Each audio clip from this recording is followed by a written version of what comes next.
Hello guys, നമ്മൾ ഇന്ന് അവിയലാണ് ഉണ്ടാക്കാൻ പോണേ. അതിലുള്ള കഷ്ണങ്ങളാണ് ഞാൻ എല്ലാം അരിഞ്ഞ് കഴുകി വൃത്തിയാക്കി വെച്ചേക്കാണ്. നമ്മളിതിലേക്കുള്ള പൊടികൾ ചേർക്കാം കേട്ടോ. ഒരു 1.5 ടീസ്പൂൺ മഞ്ഞൾപ്പൊടി.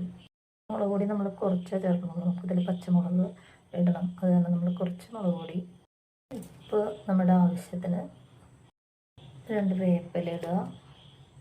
പിന്നെ നമ്മൾ നന്നായി വെളിച്ചെണ്ണ ഒഴിച്ചിട്ട് നന്നായി തിരുമ്മി വെക്കണം. എന്താണ്, വെളിച്ചെണ്ണ നന്നായി ഒഴിച്ചു കൊടുത്തു നമ്മൾ കൈ കൊണ്ട് നന്നായി ഇതെല്ലാം തിരുമ്മി ഒരു 5 മിനിറ്റ് അടച്ചു വയ്ക്കാം. നന്നായി തിരുമ്മണം. അപ്പോൾ നമ്മുടെ മുളക് പൊടി, മഞ്ഞൾപ്പൊടി, ഉപ്പ്, വെളിച്ചെണ്ണ എല്ലാം എല്ലാ കഷ്ണത്തിലേക്കും പിടിക്കണം.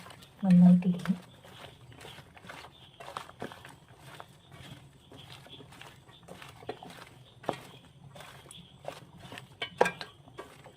നന്നായിട്ട് നമ്മളിതിലേക്ക് അരപ്പിന് വേണ്ടി തേങ്ങ എടുത്തു. ഇതിലേക്ക് നമ്മൾ പച്ചമുളക് ഇടുകയാണ്. 3 പച്ചമുളക്, അത്യാവശ്യം നല്ല എരിവുള്ള മുളകാണ്.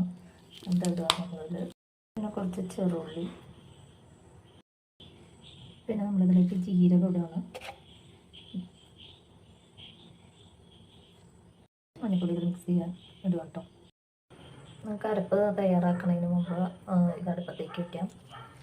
വെള്ളം ഒഴിക്കുകയാണ് അടി പിടിക്കാതിരിക്കാൻ വേണ്ടിയിട്ട്. ലോ ഫ്ലെയിമിൽ വെച്ചിട്ട് നമ്മളത് അടച്ച് വയ്ക്കുകയാണ്. അപ്പോഴേക്കും നമുക്ക് അരപ്പ് തയ്യാറാക്കാം. നമ്മുടെ അരപ്പ് റെഡി ആയിട്ടുണ്ട്. അത് അരയാൻ പാടില്ല, ഒന്ന് ജസ്റ്റ് ഒന്ന് പൊടിയാനേ പാടുള്ളൂ. എന്നാലാണ് അവിയലിന് ടേസ്റ്റ് ഉണ്ടാവുള്ളൂ. ഞാൻ അവിയൽ പുളിയാണ് കേട്ടോ പിഴിഞ്ഞ് വയ്ക്കുന്നത്. അത് ഞാനൊരു നെല്ലിക്കട പുളി എടുത്തിട്ടുണ്ട്. വെള്ളം ഒഴിച്ച് വയ്ക്കുകയാണ്. ഭക്ഷണം വേകുമ്പോഴേക്കും നമുക്ക് തിന്ന് പുളി ഒന്ന് കുതിരും. അപ്പോൾ പിഴിഞ്ഞ് വയ്ക്കാൻ എളുപ്പം. പുളി മാത്രമല്ല, നമുക്ക് മോര് ഒഴിക്കും. നമുക്ക് അവിയലിന് പുളിക്ക് വേണ്ടിയിട്ട് പുളി മാത്രമല്ല പിഴിഞ്ഞ് വയ്ക്കണേ. മാങ്ങ ഇടാം, തൈര് ഒഴിക്കാം, മോര് ഇഷ്ടമുള്ളവർക്ക് മോര് ഒഴിക്കാം, കുടംപുളി ഇടാം. അങ്ങനെ ഏത് പുളിയാണോ ഇഷ്ടമെങ്കിൽ അതിടാം. എൻ്റെ തൈരില്ല, അതുകൊണ്ടാണ് ഞാൻ പുളി പിഴിഞ്ഞ് വയ്ക്കാമെന്ന് വിചാരിച്ചത്.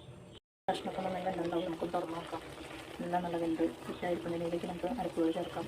അതിലേക്ക് നമ്മൾ അരപ്പ് ചേർക്കുകയാണ്. അരപ്പൊഴിച്ചു. അതിൻ്റെ കൂടെ നമ്മൾ പുളി പിഴിഞ്ഞ് ഒഴിക്കാം കേട്ടോ. നന്നായി ഒന്ന് മിക്സ് ചെയ്തിട്ട് ഒന്ന് അടച്ച് വെച്ച് വേവിക്കാം. അടച്ച് വെച്ച് നമുക്ക് 2 മിനിറ്റ് വേവിക്കാം. തുറക്കാം. തുറന്ന് നോക്കി നല്ല ഇതിലെല്ലാം അരപ്പും എല്ലാം നല്ല മിക്സായി പാകത്തിന് വെള്ളമായി അതിൽ നല്ല സെറ്റായിരിക്കുന്നുണ്ട്. ഇനി ഇതിലേക്ക് നമുക്ക് ഇത്തിരി വേപ്പിലയും വെളിച്ചെണ്ണയും കൂടി ഒഴിച്ച് കൊടുക്കണം. വേപ്പില ഇടുകയാണ്. ഇതാണ് ഈ അവിയലിൻ്റെ ടേസ്റ്റ്. വേപ്പിലിട്ടു, വെളിച്ചെണ്ണ ഒഴിച്ചു. നമുക്ക് മിക്സ് ചെയ്യാം. മിക്സ് ചെയ്ത്